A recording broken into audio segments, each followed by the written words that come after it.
Alright, y'all, here's part two. Alright, we left off with the dough cutter. Your dough cutter is used to, also, take a pinch of salt. You don't need a lot because it's sweet. You just want to, just a dab. Y'all know what a dab is. Don't act like y'all don't know. Just a dab. A dab of salt. Mix that around. My butter is not melted. Mix that in there. Alright, bam. You have your butter in there. Your dough cutter. With your dough cutter, what you do, is you take it and you just cut your butter into your dough. Okay? The tip I would give y'all on this is use ice cold butter. Any of your baking products, ice cold butter gives you that flakiness. Sister Star, where you at? You asked how to get it flaky. There you go. Cold butter is the trick. As cold as you possibly can. Okay? And you take this and you cut it in. For those of you who do not have a dough cutter, do not be dismayed. Alright. Remember that fork I was telling you about? Take your fork and you cut it in the same way. So y'all can see. Take your fork, and what you do is you just start it in pieces. Just break it down. This is going to take you a little bit longer, but you're going to get the same result. Okay? Just like that. I'm going to set this down here and cut my butter in for you. You need a sturdy fork as well to help you. But this is going to get the job done just the same. A little bit more work, but hey, it's what you signed up for. Alright? Get that dough cut in there real well. What you can do at this point, preheat your oven, 450. Preheat your oven to 450. Alright? You already have your baking pan out. You keep cutting this butter in. And yes, if you don't have a dough cutter, ladies, cut this butter in with a fork. It is not that difficult. Alright? It's going to be some work, but you'll be alright. You ain't doing that no way.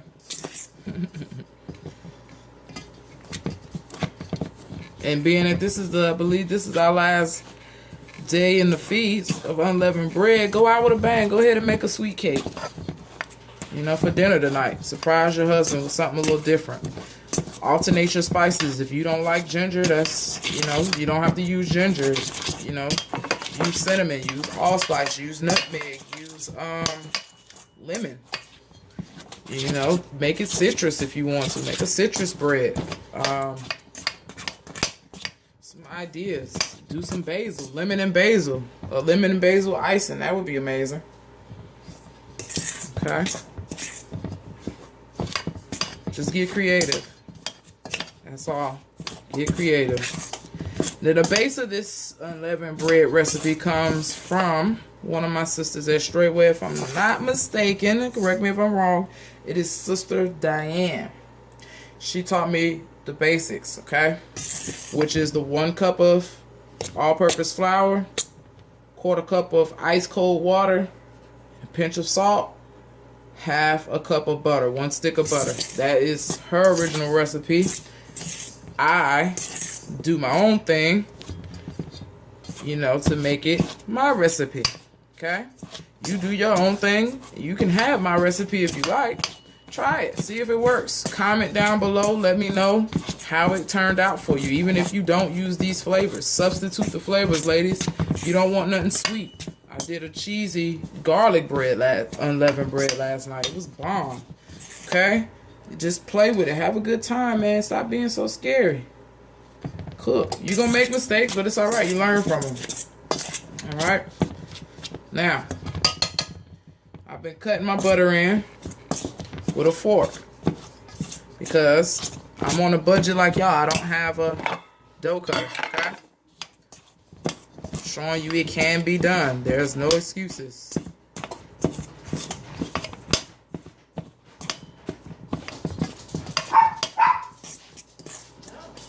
Those are the dogs. We have dogs as well. Bella and Frenchie. All right, ladies, here you go. This is how your dough should look when you cut the butter in. See how the butter has been turned into pieces? Small pieces, some larger pieces. Don't worry, that's gonna cook, okay? That's how your cut butter should look. You should get the same result with the dough cutter.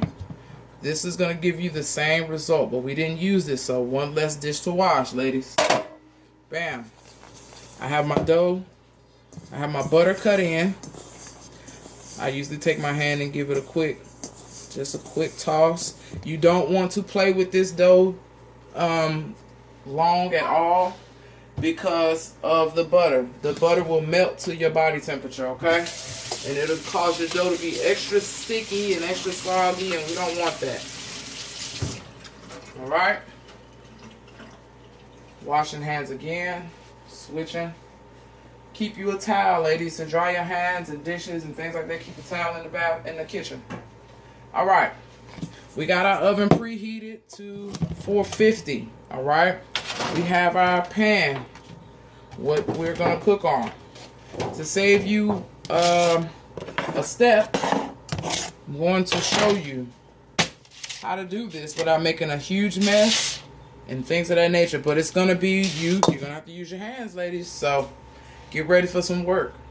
All right. The last step to this process here is the 1/4 cup of ice cold butter. Ice cold milk, excuse me. We already have the butter, ice cold milk. This is where you can substitute water if you like. I don't know if you can see my cream line in my milk. It's a cream line separation.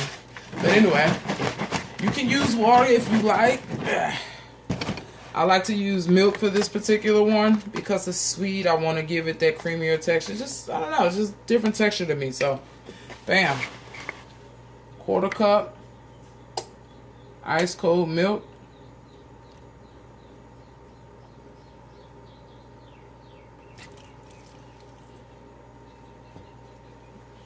Pour that in there. And then I take a 1/4 cup for myself. That's delicious. Bam. All right. Put your milk back up.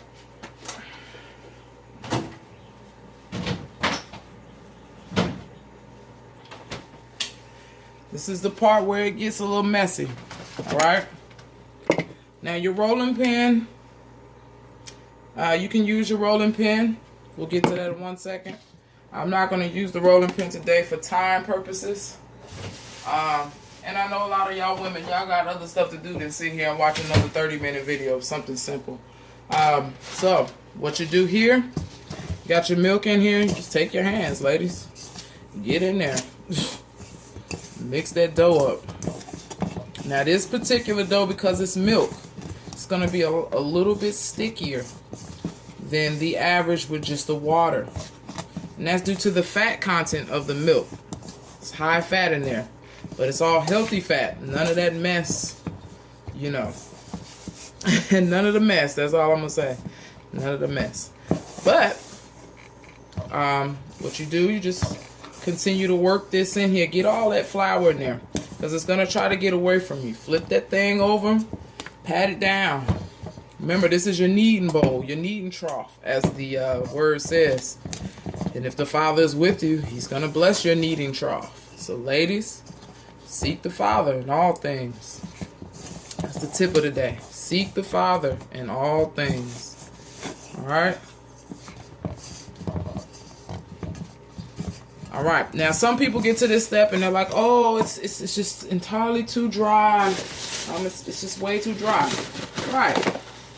Quick fix. As you see, I have some flour on my hand because this hand has become sticky. So I just lightly coat my hands with some flour. That's my timer on my oven. It is preheated to the temperature I needed of 450 degrees Fahrenheit. It's 100 and something Celsius. I have to do the calculations for you all and come back with that. For those who are overseas, bless you, brother, sister Aya.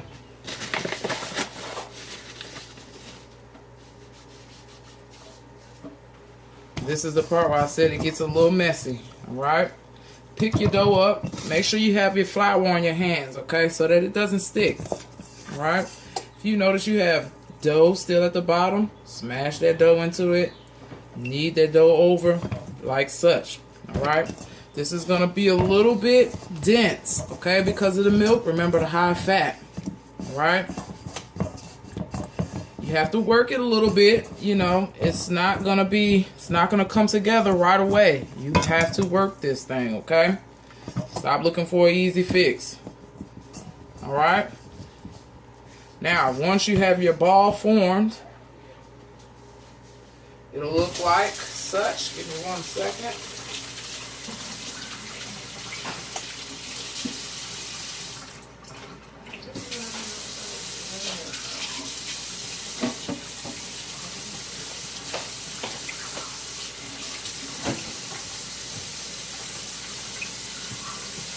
Make sure you clean up after yourself, of course, but make sure you're washing your hands when y'all switching some stuff, going from one thing to the next. You don't want to cross-contaminate your kitchen. If anybody's allergic to anything in the house that you may be cooking with, you don't want that on them, making them sick, or whatever the case may be. So we always clean up, wipe up, and hit your hands, okay? Now your dough is inside your bowl. You've worked it, okay? Keeping your hands floured. Keeping your hands floured. Remember I told you don't put the flour up. You should have a dough ball that looks something like this. Okay? See how that came together? Just like that. Alright? Now the next step is you take your pan. Now at this point, for those who want to use the rolling pin, you clear a surface out like such. You flour your surface and flour your rolling pin, and you go ahead and roll that guy out. Okay? It's a bit messier. Hey, if you want to do that, do that.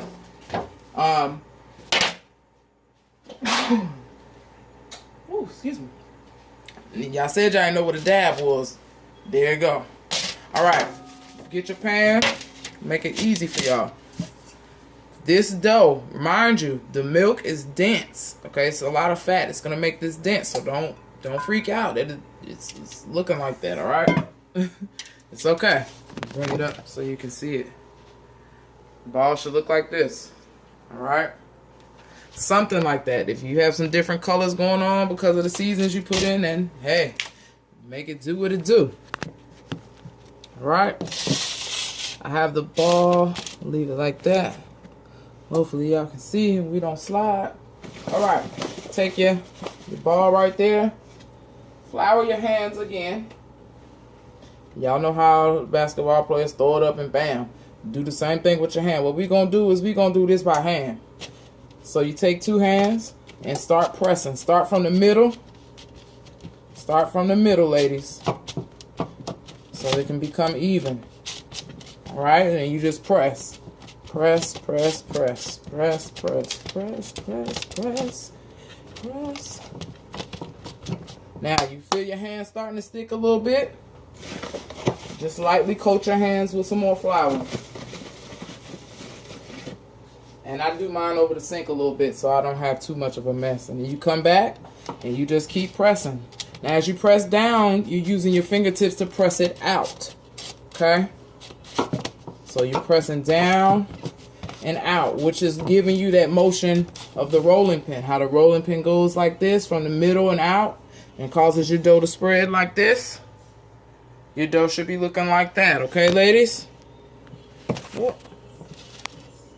Alright, your dough should look like that.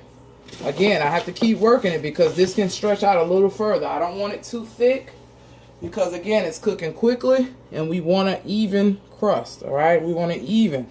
You don't want it too big in the middle, too thick on the ends. You know, just a decent sized pie type shape. And you just press it on out, ladies. Anytime you feel your hands sticking to the dough, go ahead and just reflour your hands. Just slightly though, okay? You don't want to overdo it. You don't want to overdo it with the flour. You're going to cause your dough to be very dry extremely tough and probably inedible. I wouldn't eat it, especially if it's just too dry. This is supposed to be dry, but it's not supposed to taste like you just bit into a box of cardboard, or you're eating styrofoam, or you're in the desert, okay, and you haven't had water in 3 weeks. It should not be that dry, ladies, and it shouldn't be tough either. If it's tough, it's because you're overworking your dough. You're doing too much, okay? Stop doing too much. This dough does not need to be worked. Doesn't need to be kneaded, none of that. You just want to get it into the ball. You want it to come together like a dough. Okay? For those of you who have dough makers with the hooks, the mixers with the dough hook, bless you. You got it easy. That's fine. But for those of us who take the low-tech route and keep it old school and keep it simple, you form that ball. That's the only working you need to do aside from this right here. And that's forming your dough into a shape, whatever shape you like, okay? Let's not get technical or anything like that. There's no set shape, okay? So let's go ahead and get that down. All right, I'm gonna flour my hands one more time. And just hit the edges just a little bit more.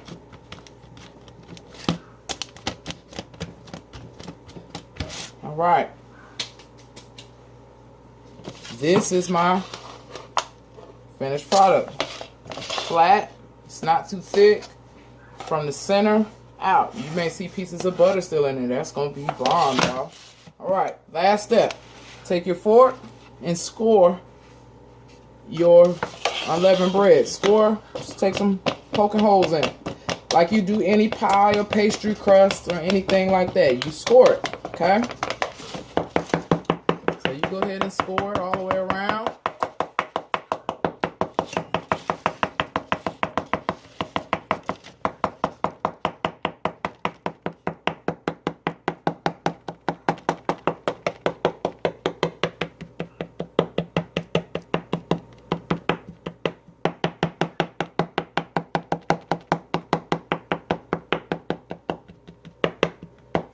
Alright, and if you notice your fork start to stick as well, if you notice your fork sticking, just go ahead and dip it in some flour and it won't stick. Alright, now that that's scored, I don't know if you can see the holes in it. Now that that's scored, we're going to go ahead. Oh, sorry y'all. We're going to go ahead and put it in our oven, 450. Start out at 12 minutes. Check it in. We'll check it in 12 minutes. You should start smelling it in 10 minutes. Come back and I'll show you the finished product. All right, we're back, y'all. Sorry about that. Brief moment. Had to clean up. Make sure things are in order. And let the bread cook. The bread is now out of the oven. It is cooling down. One thing, once you take it out the oven, let it cool. Don't touch it. Just let it sit there. Let it cool on down. 5-10 minutes should be good. You know, let it sit longer if you like. 20-30 minutes, that's up to you. Alright. You will need a oven mitt or some towel or something to take out the unleavened bread. And I'll put this here and get the unleavened bread. It's cool now for me to touch. I just took it out. Just want to check it. Alright. This is your unleavened bread.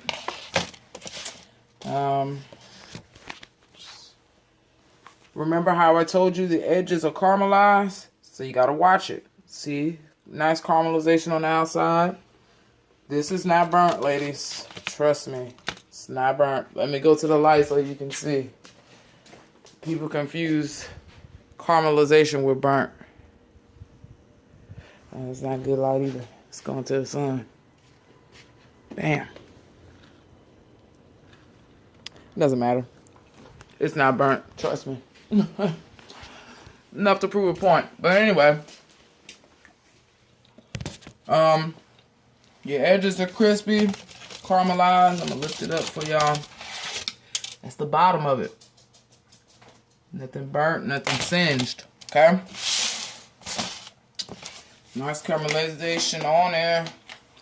So I'm eating it, y'all. It's ready, though. Here you go.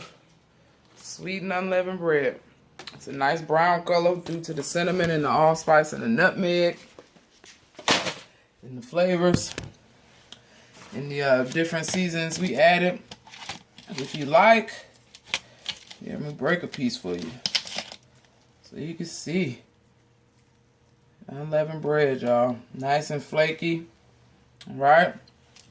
I'll even eat a piece for you.